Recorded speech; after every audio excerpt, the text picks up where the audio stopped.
¡Bravo! Hola, me gusta mucho estar aquí. Yo soy Michelle y aquí estoy en la carrera de filosofía. Entonces, muy emocionada de estar aquí.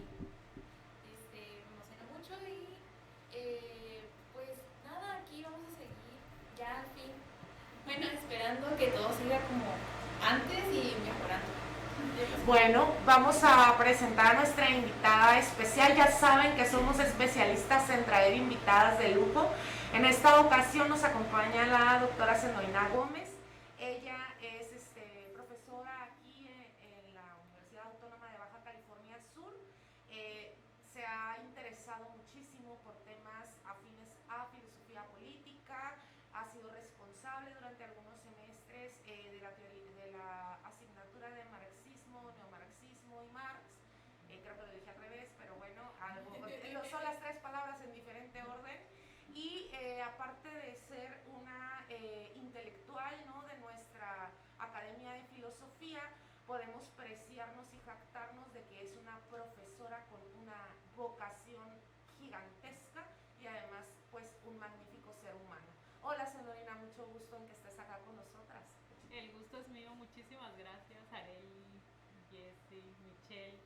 Es un honor, qué bienvenida tan cariñosa, me encanta que me inviten, cuando gusten venimos a platicar, ¿no? Aquí de lo que se trata, siempre lo digo, no me canso de decirlo, el conocimiento es una fiesta, hay que disfrutarlo, ¿no?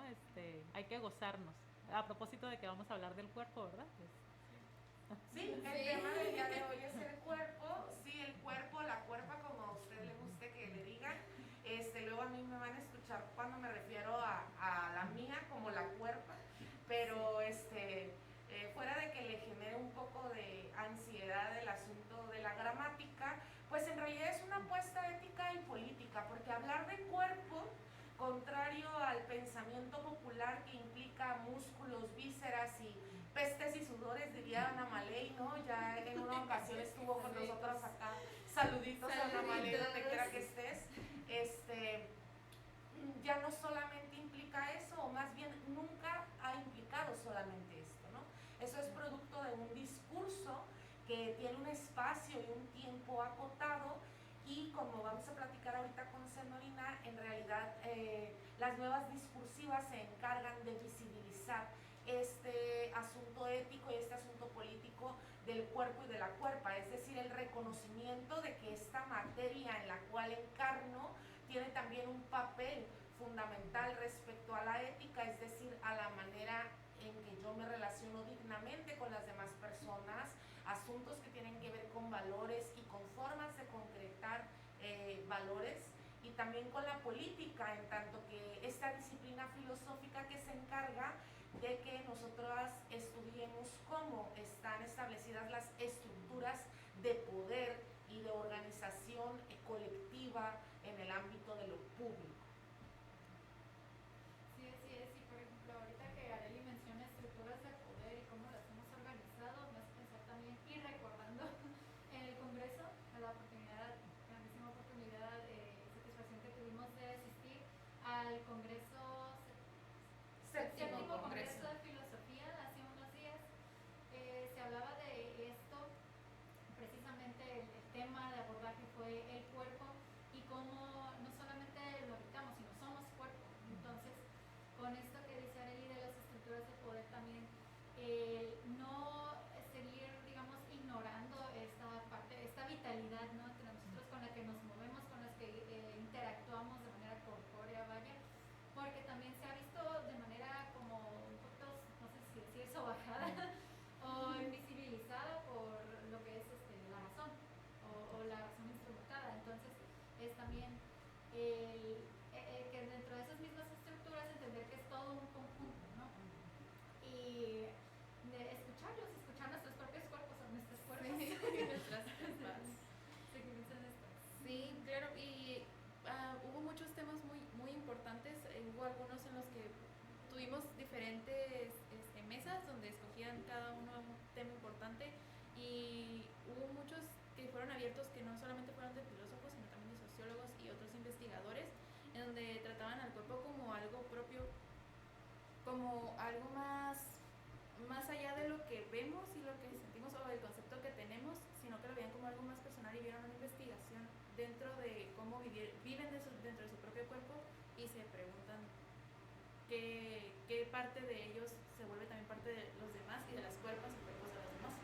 Y es una parte muy importante ver cómo tu cuerpo también se conecta con otros cuerpos, aunque son individuales, y se presienten o se sienten a partir también de cómo un pensamiento individual se crea. Sí, y sobre todo los impactos, límites y alcances que implican ocupar una espacialidad que no necesariamente es una presencia, que no necesariamente se limita a lo territorial, ¿no? Senorina fue además parte fundamental de la organización del evento. Muchísimas gracias por agregar pues todas tus capacidades y tus habilidades y talentos a esa maravillosa grupo de trabajo, y digo así porque fueron casi puras chicas, ¿no?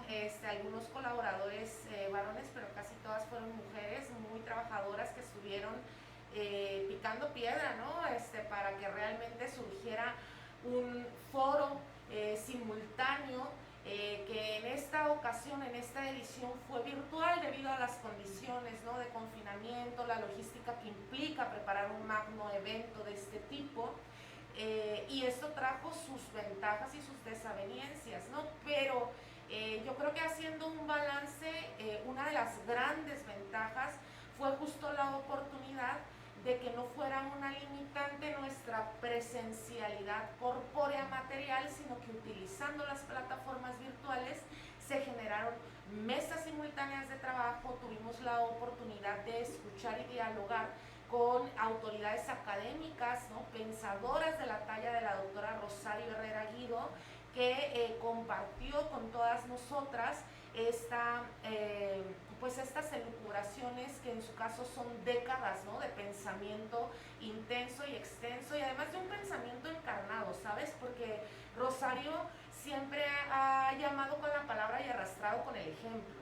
Entonces, en ese sentido, fue para nosotras muy significativo que ella pudiera compartir en esta espacia virtual su trabajo, su ser y su quehacer. Platícanos, Senorina, ¿cómo ves, ya que terminamos ya casi una semana de haber tenido la oportunidad de coincidir en este séptimo coloquio, congreso, perdón, en esta ocasión es congreso, ¿cómo resultan los saldos? Híjole, pues si se pudieron dar cuenta que no hemos parado, ¿no? De hablar del congreso, estamos todavía en la celebración, emocionadas por todos los efectos, por el aprendizaje. Creo que lo más emocionante, te agradezco muchísimo, Arely, lo que comentas, ¿no? Respecto a la organización. Yo confirmo una vez más lo afortunada que somos por pertenecer a esta cuerpa, como lo han estado manifestando, a esta cuerpa de trabajo. Qué bárbaro, la Academia de Filosofía,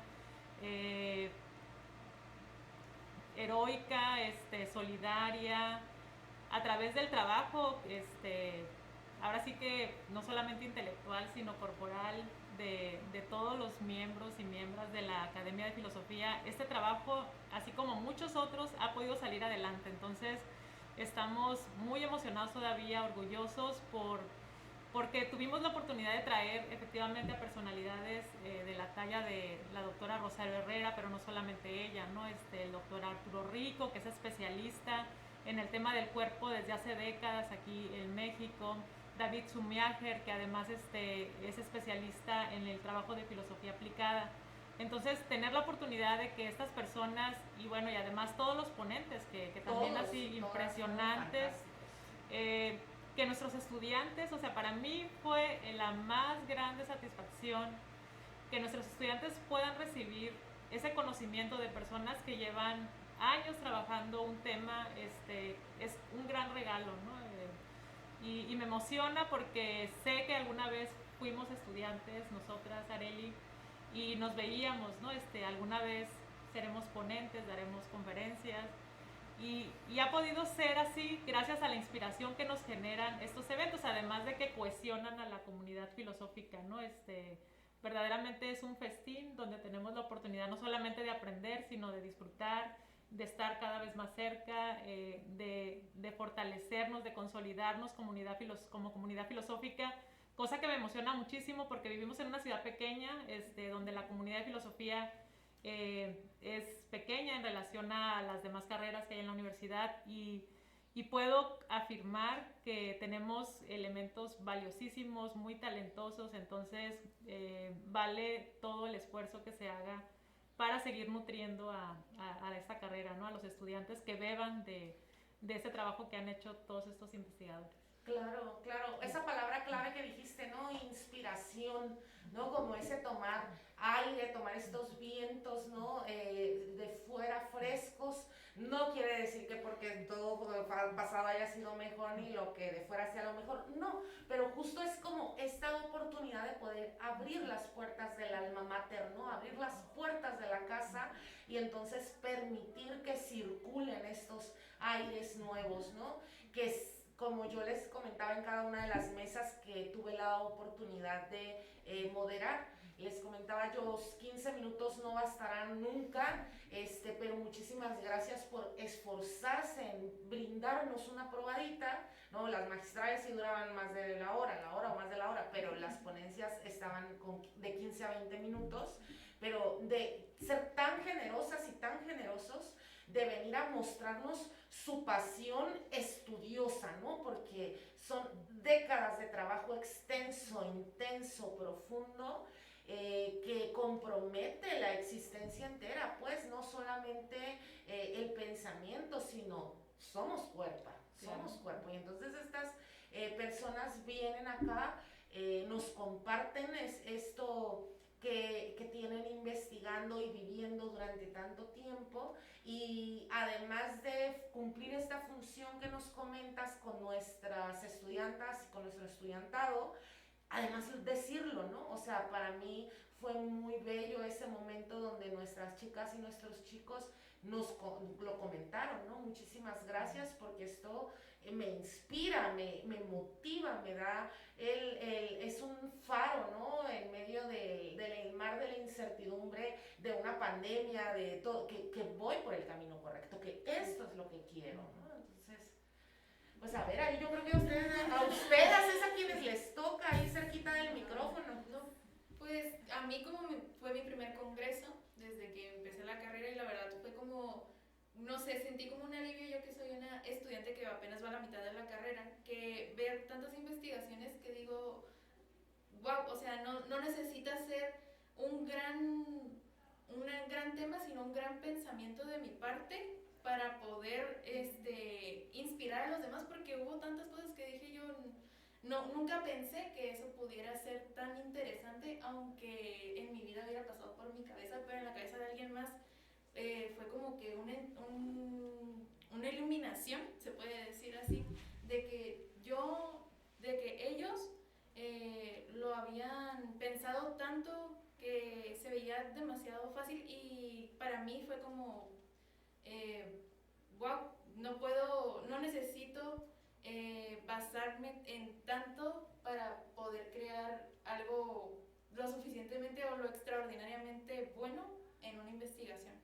Es demasiado abierto a los ojos mi primer congreso en un tema en el que también estoy muy interesada, sobre el cuerpo, en donde fueron basados varios temas como el feminismo, un tema que me interesó mucho que fue sobre la amamantación, que fue un tema que se encargó una alumna de la profesora Mónica Ramírez, que la verdad me fue muy interesante, cómo ella basó Luz Ruelas, ¿no? Luz Ruelas, basó su propia vida y su propia maternidad en su investigación, y que fue muy inspiradora para mí, la verdad. Sí, ¿no? Y luego la ponencia del llanto, que yo quedé... ¡Oh! ¡La pude ver! Necesitas verla, querida, es buenísima. Ay, no. Luz Ruelas con el maternaje y la lactancia, fantástica. Wow. El llanto, fantástico. O sea, cada una, ¿no? Sí. Qué interesante fue. Sí, y es que realmente ha sido una genialidad poder presenciar el congreso a tantos pensadores, pensadoras. Fue increíble, y cómo es lo que dice Michelle, la amplitud, ¿no? La amplitud que hay desde un solo tema y cómo se puede derivar tanto, y es lo importante, ¿no? Acarrearlo, asirlo a nuestra propia realidad, nuestro propio contexto, que no se quede ahí, luego decían el Topos Urbanos, ¿no? Que no se quede ahí fuera, pues justamente un poquito ya como para brindarles a ustedes y a ustedes el contexto. De ahí venimos con toda la vida y con toda la motivación a abordar con Zenorina este tema, ¿no? Acerca del cuerpo, ¿no? Y las implicaciones y los compromisos del cuerpo. Ya está el contexto. Denos 30 segunditos nomás, vamos a hacer un corte no comercial, una ligerísima transición. Regresamos con ustedes a Dosis Filosóficas.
Bueno, estamos de regreso con lo que es así una dosis no enlatada, regresando a nuestra presencialidad, ¿no? En vivo y en directo. Aquí está nuestro compañero, nuestro otro integrante Rubén. Hola, gracias Jess. Sí, bueno, cosas que pasan, acabo de integrarme. Spoilers, no pasaba mi camión. ¿No? Bueno, pero ya estoy aquí. Hola. Cosas que pasan, sí. Sí, mucho. Pues retomando, estábamos hablando de nuestro tema que viene siendo el cuerpo, ¿no? La manera en que nosotros nos vamos acuerpando, que es algo que me parece bastante interesante, una palabra, un término que se ha utilizado mucho, ¿no? Que vimos desde el congreso de meses anteriores. De nuevo, pues aquí tenemos a nuestra invitada especial, la doctora Zenorina Díaz Gómez, y yo aquí tengo una pregunta para ella. Okay. Antes me gustaría comenzar con esto que estaban retomando, ¿no? Cómo se hablaba el gran esfuerzo que hubo por parte de la comunidad, de la academia filosófica, todo este esfuerzo implicado, pues tiene un valor, ¿no? Entonces eso también me hace pensar en cómo nosotros, dentro de cada cuerpo, y lo que decía Michelle, nos vamos conectando unos con otros. ¿Qué valor tiene entonces? Y es parte también de lo que veíamos ahí en el Congreso. ¿Qué valor le damos nosotros a nuestros cuerpos dentro de estas interacciones, ¿no? Con un otro corpóreo, y cómo también puede ser visto, entonces se me ocurre desde la ética, ¿no? Ya que la maestra pues está incursionada en lo que es los temas y los abordajes éticos, y también pues como un poquito más de contexto, me gustaría hablar de cómo, por ejemplo, esto va teniendo un cambio, ¿no? No sería lo mismo, se me ocurre, que cómo lo apreciamos ahora, el valor que le estamos dando ahora, a cómo se hacía antes, ¿no? Desde las expresiones que tenemos, cómo desde, no sé, un tinte de cabello, ¿no? Puede reflejar tantas cosas, que sea para uno y puede ser distinto para el otro, pero cómo conecta esto unos a otros y el valor que se le está dando a los cuerpos. Pues muchas gracias, Jessie, por la pregunta. Efectivamente, resulta que el cuerpo es lo más cercano a nosotros y pareciera una obviedad, o sea, tan cercano que justo por eso no nos preguntamos por Efectivamente, en el tema de nuestro congreso fue pensar desde el cuerpo. Y este tema ha tomado relevancia en los últimos tiempos y me parece que la razón de esto es porque desde hace algún tiempo, en el ámbito de las ciencias en general, las ciencias humanas en particular, hay un replanteamiento, hay una necesidad de preguntarse, de cuestionar las bases sobre las que conocíamos. Venimos de una tradición antiquísima que ha privilegiado la conciencia, el conocer a través de la conciencia. Por eso nosotros desafiamos este paradigma y decimos, no, pensar desde el cuerpo. Hace un momento, cuando iniciábamos la charla, Arely planteaba de que nuestros cuerpos son modelados por un discurso. Hay un discurso dominante que efectivamente modela nuestros cuerpos. Nuestros cuerpos son históricos en ese sentido, pero nuestros cuerpos también son una discursividad. Nuestros cuerpos hablan, nuestros cuerpos dicen mucho. Y nuestros cuerpos no solamente son modelados históricamente, sino que a propósito de todas estas revisiones que se están haciendo últimamente sobre el tiempo, podemos ver que el cuerpo también resiste, el cuerpo se revela, el cuerpo es una herramienta ético-política en ese sentido, ¿no? Entonces, por ahí podemos ir como planteando cuáles son los antecedentes de toda esta reflexión, pero ya desde ahí te voy anticipando, Jessie, esta respuesta en relación a la ética. O sea, el cuerpo es un cuerpo discursivo, es un cuerpo que resiste, y en ese sentido es un instrumento en lo individual de la ética, y en lo colectivo es un discurso político también, ¿no? Me hace pensar también en Luis Arturo, el doctor Luis Arturo Torres, cuando habla que somos relatos, ¿no? Entonces nuestro cuerpo, en efecto, es relato, es como si fuéramos un relato andante, vaya, y es visible a todos esos otros corpóreos, y muchas veces no prestamos atención, o quizá ignoramos como esa parte de nuestro propio relato ya dicho en nuestro cuerpo, en nuestras cuerpos. Y como al ser tan visible que a veces lo descuidamos, ¿no? Como cuando tenemos algo muy obvio y lo perdemos de vista, porque es a lo que estamos acostumbrados o a lo que ya damos por sentado, ¿no? Damos por hecho, que es también parte, yo creo, del mismo, ¿no? De volver a ese cuidado de sí, como los griegos, por ejemplo, que hacían lo de la ejercitación y todo este arte del cuidado de sí, ¿no? Que engloba desde lo interno hasta lo externo, y comenzar pues a acuerparnos a nosotros mismos. Claro. Acabas de comentar algo muy interesante. Somos relatos, nuestros cuerpos son relatos, ¿no? Y son históricos, como decía también la señorita. En el congreso, el tratado que le dieron al Kant me recuerda mucho, y se lo decía porque salió a colación de la charla, Derrida, ¿no? La significación del cuerpo. Por ejemplo, el cuerpo, la figura del cuerpo ha sido a lo largo de la historia del pensamiento un gran otro, ¿no? O sea, porque la filosofía la hacemos con la mente, no tanto con el cuerpo, que es esa dicotomía, ¿no? Entonces, el cristianismo y todo ha despreciado, se ha encargado de despreciar, de escupir el cuerpo, de castigarlo, de censurarlo y cancelarlo. Entonces, pensar, por ejemplo, en qué momento podemos hacernos cargo del cuerpo. El llanto, digamos. Los ojos, ¿para qué son? Tenemos siempre una lectura del cuerpo ya predeterminada, ¿no? Pues los pies son para caminar, o los pies son para, no sé, para estar parado, ¿no? Para estar de pie, ¿viste? Para estar de pie, ¿no? O las manos para agarrar. ¿Por qué no para acariciar, diría Aristóteles? O los ojos, dice Derrida, son para llorar, no para ver. Porque en el momento del llanto se vuelven objetos simbólicos, ¿no? Toman significación.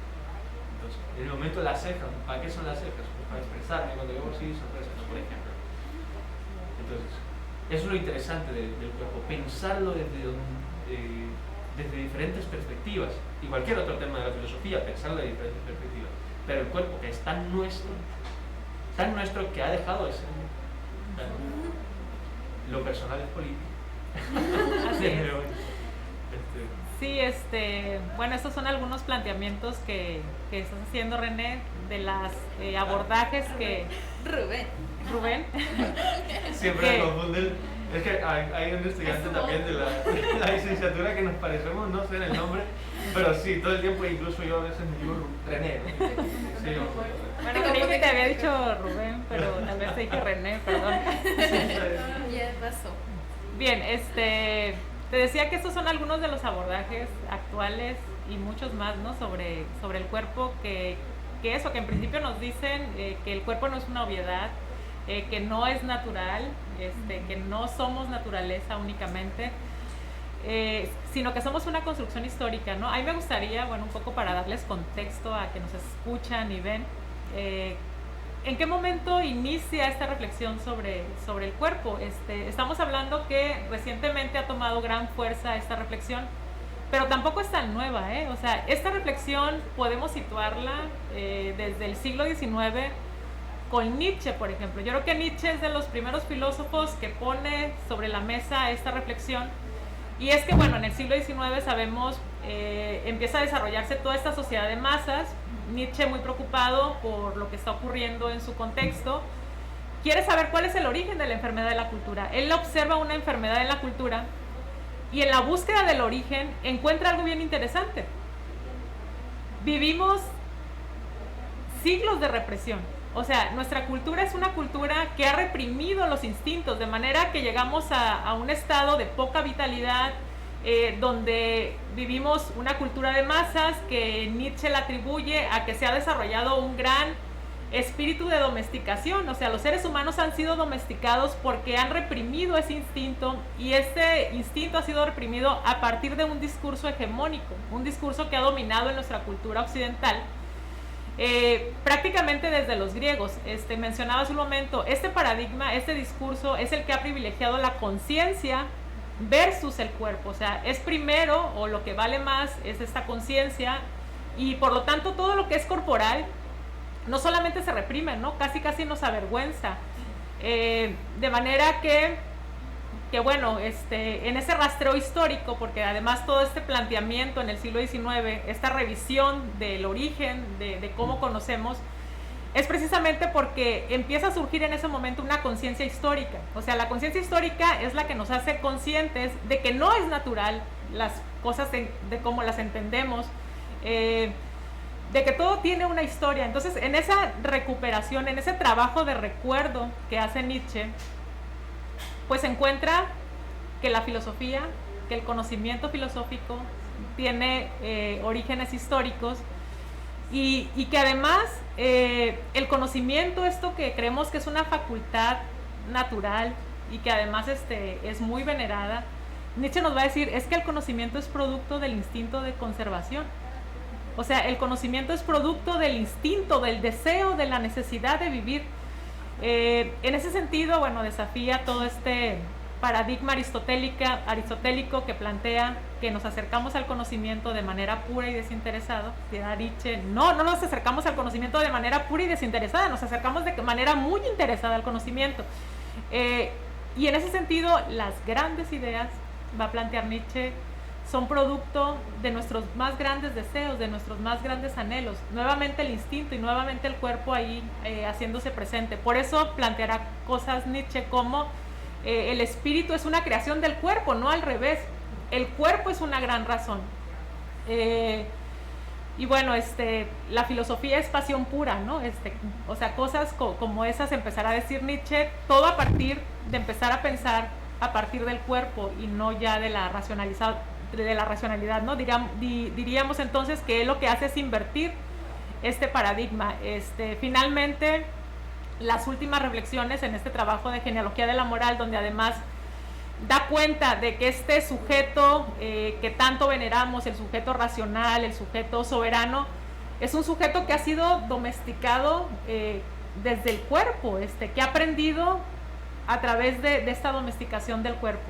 Entonces, finalmente, este gran ideal ascético al que aspiramos, porque creemos que tendríamos la máxima libertad de espíritu al no desear nada, dice Nietzsche, ¿no se dan cuenta? ¿No se dan cuenta? Lo que está ahí en la base es el deseo de vivir. porque el ser humano, y así terminará este trabajo sobre el ideal ascético, el ser humano puede tener voluntad de nada, pero no nada de voluntad. Puede tener voluntad de nada, o sea, puede desear la nada, pero no puede no desear.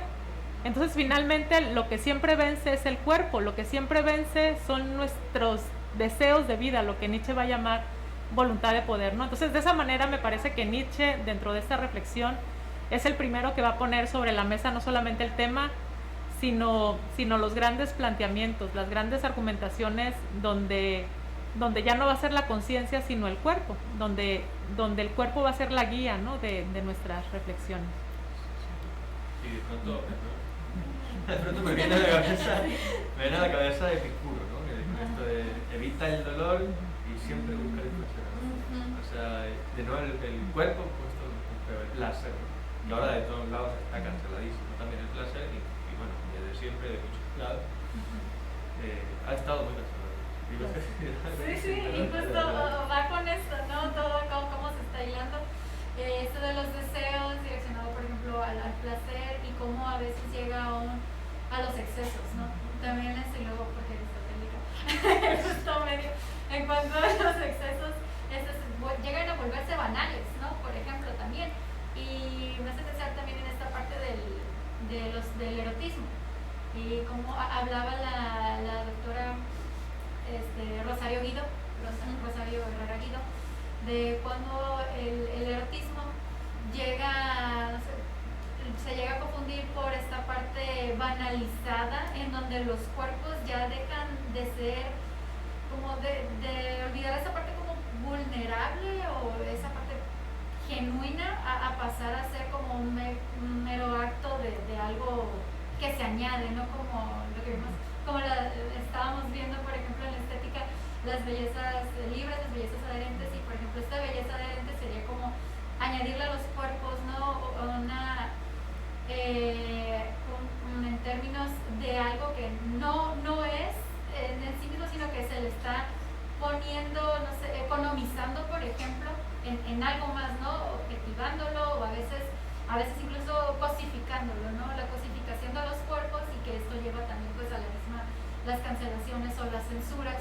Entonces también me hace pensar como en eso, ¿no? Hasta dónde llevamos nuestros cuerpos, hasta qué límites, si eso se puede, hasta qué límites o qué tanto alcance tiene, o en qué momento deja como de desnaturalizarse o volverse banal. Sí, así es. Sí, me llegó mucho la idea en el que comentaba sobre cómo la cultura y el cuerpo se podían llevar, pero también sobre los excesos también son como un concepto cultural, ¿no? Como el pensamiento de tu cuerpo llegaría a un exceso, pero por el pensamiento cultural histórico en el que se ubica. Si yo en un tiempo pasado hubiera, no sé, traído un escote, sería un exceso, pero ahora, ¿qué sería? O en la cultura, ¿qué sería el exceso? ¿O qué sería el cuerpo ahorita en la cultura, no? Para usted, ¿qué sería el cuerpo en la cultura ahorita? Tocaste un punto muy importante, el asunto del escote. Sí. El asunto del escote. Fíjate que, ¿por qué usamos ropa, no, en este caso? O sea, a ver, sí. Obviamente también no voy a decir, quítese toda la ropa, ¿no? Pero o sea, el asunto es pensarlo y darle bola. Pero la ropa, por ejemplo, ¿no? Habrá unos significados, otros significados, unos objetivos, propósitos de la ropa, pero no solamente es cubrirte del sol o lo que sea, ¿no? Pero habrá otros asuntos, ocultar el cuerpo, porque a veces no es necesario, a veces es una representación artística, a veces tiene otros significados, pero de nuevo en la vestimenta se nota cierto genitalicentrismo, porque descubro el cuello y nunca jamás los genitales, ¿no? Jamás los genitales, pero sí puedo descubrir el brazo, sí puedo descubrir las orejas, las cejas, la frente, los ojos, pero jamás los genitales.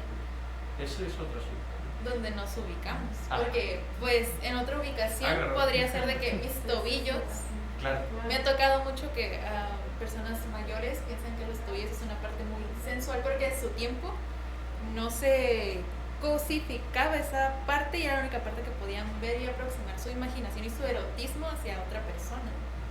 Y era como, bueno, entonces, ¿qué parte de mí es erótica en cuanto al concepto de propio y evolutivo de la historia, ¿no? En cuanto a la cultura de mi cuerpo y los demás.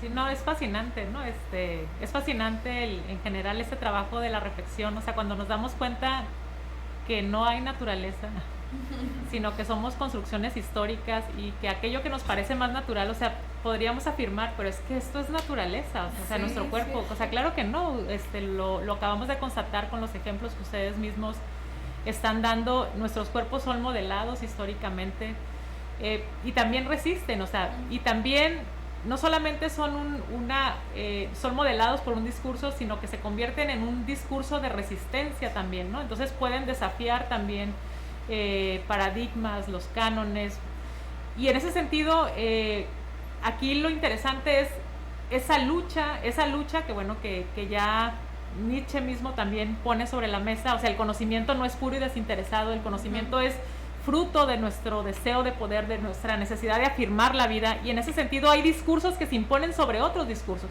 hay discursos que se vuelven hegemónicos, pero eso no significa, como son históricos, significa que se pueden deshacer, o sea, como fueron hechos, pueden ser deshechos, y en ese sentido, bueno, es posible generar nuevas discursividades, ¿no? A propósito de esto, se ha abordado mucho la temática no solamente de nuestros cuerpos históricos, sino de nuestras emociones históricas, ¿no? Hay un trabajo muy conocido de un español que se apellida Moscoso, Historia de las emociones. O sea, las emociones es otra cosa que solemos pensar que son naturales, o sea, que amamos, o sea, que el amor es el sentimiento más universal y natural. Claro que no, el amor es histórico también, el dolor es histórico, la tristeza es histórica. Entonces, bueno, podemos explorar infinitamente las razones del cuerpo. Pensaba, bueno, a propósito de este contexto, ¿no? Donde planteaba que surge esta reflexión con Nietzsche, a la par hay otro pensador que también va de manera muy aguda a tumbar todo este paradigma de la conciencia, que ni más ni menos va a ser Freud, ¿no? Bueno, seguramente quienes nos escuchan saben algo de todas esas discusiones que hay en torno a Freud y la cercanía o el conocimiento que pudo haber tenido de la filosofía de Nietzsche. Lo cierto es que Freud afirma que él no leyó nunca filosofía. Pero bueno, lo interesante aquí es plantear, número uno, que a partir de Freud también se rompe de manera, o sea, ya casi como imposible de resurgir esta visión de que la conciencia es soberana por todos los descubrimientos que evidentemente hace sobre el inconsciente, sobre los aspectos irracionales. Aquí también es fascinante cómo nuevamente el cuerpo está en el centro, o sea, cómo el cuerpo nos delata. La conciencia es una ilusión, tan es una ilusión que nuestro cuerpo habla, y nuestro cuerpo a veces dice otra cosa, el retorno de lo reprimido lo va a llamar Nietzsche, ¿no? Por eso tenemos de pronto lapsus, por eso a veces nuestro cuerpo manifiesta cosas que reprime. Ahí está nuestro cuerpo resistiendo a esta conciencia, ¿no? Que buscan imponerse. Otra de los hallazgos fascinantes que me parece que establece Freud, ya Nietzsche había hablado de esta voluntad de poder y que el cuerpo ni siquiera es una unidad, sino que hay cuerpos dentro de los cuerpos. Lo planteaba también el doctor Arturo Rico en su conferencia. Estamos habitados por otras fuerzas, o sea, somos relaciones de fuerza, ni siquiera las relaciones de fuerza se dan del cuerpo hacia afuera, sino que dentro de nuestro propio cuerpo vivimos esa tensión, ¿no? Esto lo plantea de manera muy clara Freud cuando describe el aparato psíquico. El yo no es una unidad, el yo es una tensión entre estas otras fuerzas, el deseo, el ello, el superyo, que es esta conciencia moral, y finalmente entre ese jaloneo se logra una especie de equilibrio inestable porque jamás es fijo, y es a lo que llamamos yo, ¿no? Pero se fijan, es un yo que no es estático, es un yo que todo el tiempo está transformándose. Entonces ahí está, otra vez en el siglo XIX, junto a Nietzsche, otro gran pensador haciéndonos pensar la centralidad que tiene el cuerpo, ¿no? Y que efectivamente no somos una conciencia o no conocemos solamente a través de la conciencia este discurso hegemónico que ha modelado nuestros cuerpos de cierta manera. Han hablado ustedes hace un momento de este cuerpo que privilegia el equilibrio, la mesura, pero el erotismo, nos decía la doctora Rosario Herrera, y lo han dicho también estos pensadores, es exceso, es exuberancia. Le tenemos miedo a la exuberancia. Soy un campo de batalla, dice Michel. Otro asunto muy curioso, ¿no? Sí. Perdón. Bueno, otro asunto muy curioso es el tema de los sentidos, ¿no? Hay sentidos privilegiados dentro de todo lo que queda. La bolsa. Pasaron la bolsa. Pero... Arely. Bueno. Saluditos a quienes están ahí en cabina. Hola. Sí, gracias. Sí, gracias. Bueno, el tema de los sentidos, ¿no? Por ejemplo, hay sentidos que les damos un lugar privilegiado sobre otros, por ejemplo, la vista, ¿no? En el sentido, digo yo, al menos ahorita no sé si al rato me cambio de opinión, pero es un sentido muy importante por la función que cumple, ¿no? La función de ver, ¿no? De primero lo vemos, luego lo pensamos, luego lo decimos y si acaso lo escribimos, ¿no? Ese es el presupuesto desde el que se parte.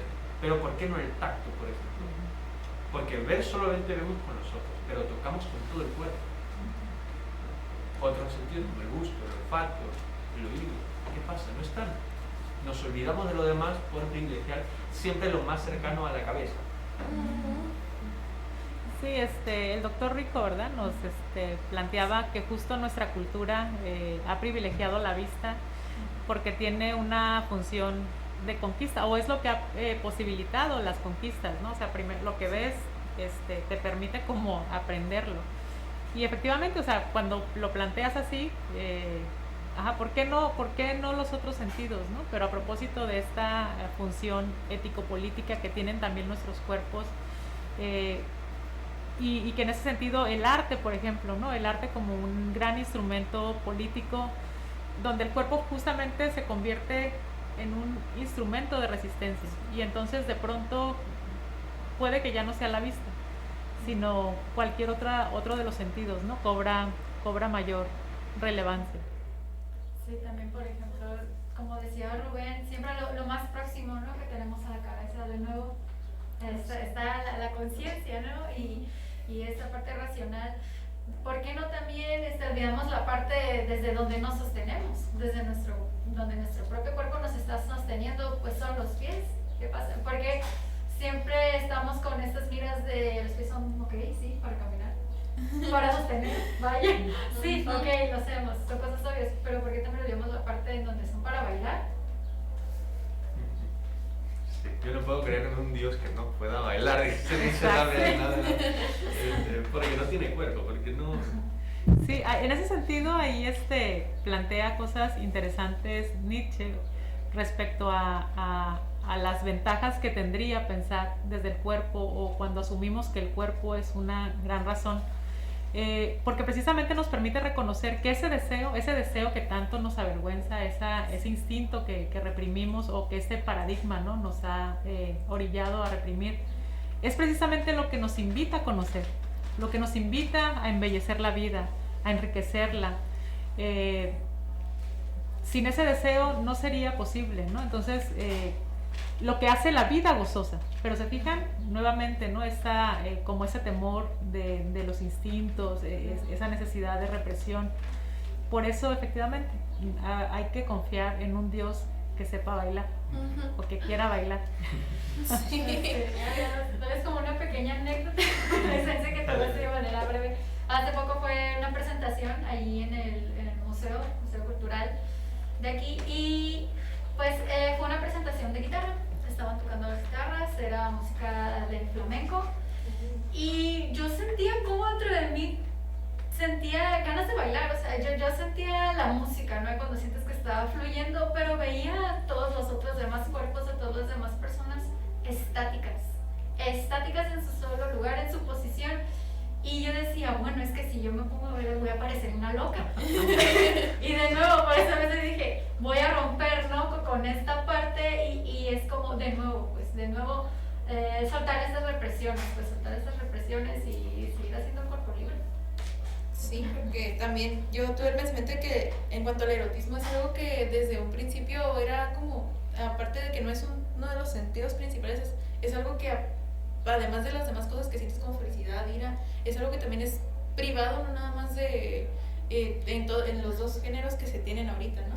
O sea, el género de femenino y masculino desde hace mucho tiempo te priva del erotismo, y el erotismo es algo tuyo, algo que no debe salir, algo que no se debe de sentir en cuanto a lo que sea, o sea, hasta bailar, hasta cantar, todo eso que te hace sentir como ese éxtasis, te lo priva desde mucho tiempo atrás, es como algo de que incierto en cuanto a tu conocimiento como tuyo, ¿no? Claro. Aunque dices, está ahí, yo lo siento, pero ¿por qué no puedo sacarlo? Por temor. Y también en cuanto al arte fue algo de que el arte en cuanto a mi conocimiento fue algo de que privilegiado, ¿no? Desde principios de los tiempos, y era una parte del erotismo porque también se utilizaban los cuerpos, que fue privilegiado sentir ese arte, ese vigor, ese éxtasis, fue algo privilegiado aparte también. Claro, claro. Pensaba, o sea, que justo pensar desde el cuerpo es una invitación a hacer un replanteamiento epistemológico, ético, político. El cuerpo efectivamente nos ayuda a conocer de otra forma, ¿no? El cuerpo tiene verdades, el cuerpo manifiesta deseos y al mismo tiempo nos ayuda un poco también a este encuentro con el otro, ¿no? O sea, finalmente nuestro cuerpo es esa frontera con el otro, pero no esa frontera que necesariamente nos divida, ¿no? Sino, ¿por qué no pensar esa frontera como un encuentro con la otredad? Ese encuentro con la otredad es una puerta, es una puerta a una riqueza. Nos permite acceder precisamente, como lo señalabas, Rubén, a través de la caricia, ¿no? Hay una frase fascinante, me encanta, de Paul Valéry, que dice: lo más profundo es la piel. Lo más profundo es la piel. O sea, aquí ocurre todo. Entonces sí, Bueno. súper importante Sí. Claro. Volver a acercarnos, ¿no? Sí. Bueno, nada, gente, se nos ha ido el programa, el tiempo, ¿no? Un temazo, el cuerpo, da para muchísimo más, podemos estar aquí hablando horas y horas, pero bueno, si tienen alguna opinión, algún comentario sobre el cuerpo, por favor, déjenlos ahí en los comentarios. Los invitamos aquí desde Dosis Filosóficas y bueno, agradecido estoy con quien tenga que estar agradecido porque puede jugar. ¿Y con qué juego? Con el cuerpo, ¿no? ¡Ay, se cayó esto de aquí! Y mire, ¿con qué acomoda las cosas? Con la mano, con el cuerpo, no con la mente. Entonces, bueno, y jugar por jugar, sin tener que morir o matar. Y vivir al revés, que bailar es soñar con los pies, dice Joaquín Sabina. Bueno, con esto cierro. Sí, muchas gracias, profesora Zenarina, por habernos acompañado hoy, la verdad. Fue muy grato haberla escuchado y tener una plática interesante con nosotros y hablando del 7º Congreso, la verdad. Muy agradecidos. Al contrario, gracias a ustedes. Para mí es un honor que me inviten y poder conversar un ratito. Bueno, Sí, muchísimas gracias. Muchas gracias. Bueno, chicos, esto fue Dosis Filosóficas.